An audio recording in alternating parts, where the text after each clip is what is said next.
Еще, знаешь, я какую заметил тенденцию?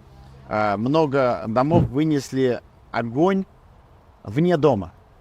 Да, вот этот вот. Вот этот маленький каминчик, Маленький каминчик. вот эти барбекю-зоны какие-то вот эти Да, вне симпатичные. дома. И я в нескольких роликах это сначала видел у нас в России, а теперь я вижу, что здесь это тоже применяется. Но я думаю, что этот тренд сейчас придет к нам, и вот эти вот костровые чаши, то есть вот эти вот релакс-зоны, то есть камины и внешние в том числе активно у нас развиваются.